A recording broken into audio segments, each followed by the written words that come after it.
দর্শক ভিডিওটা শেয়ার করবেন। এই মুহূর্তে 2000-এর মতো সংযুক্ত আছেন। সবাই যদি শেয়ার করেন 1 ঘন্টাও কিন্তু সময় লাগবে না। মাটির নিচের বাংকারে লুকিয়ে থেকেও রক্ষা পাচ্ছেন না ইসরায়েলিরা। হতাহতের খবর আসছে চারদিক থেকে। ইরানের পক্ষ থেকে ইসরায়েলের যুদ্ধ মন্ত্রণালয় সহ সামরিক স্থাপনাতেও আঘাত হানার কথা নিশ্চিত করা হয়েছে। এমনকি ইরানে হামলা চালাতে আসা ইসরায়েলের 2 মার্কিন F-35 যুদ্ধ বিমান ধ্বংসও করেছে ইরানি বাহিনী। আটক করা হয়েছে যুদ্ধ বিমানে থাকা ইসরায়েলি নারী পাইলটকে।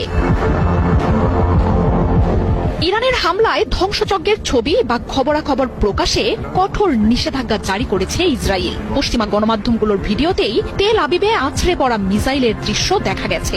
এছাড়াও জেরুজালেম, হাইফা, এইলাতের মতো শহরগুলোতেও ব্যাপক ক্ষয়ক্ষতির কথা জানাচ্ছে গণমাধ্যমগুলো। বহুতল বহু স্থাপনা মাটির সাথে মিশে যাওয়ার খবর পাওয়া যাচ্ছে।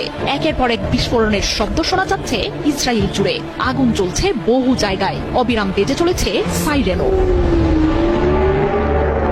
পিছু হটার কোনো লক্ষণই দেখাচ্ছে না ইরানের বাহিনী। যুক্তরাষ্ট্র আর পশ্চিমাদের হুমকির জবাবে উল্টো তাদেরই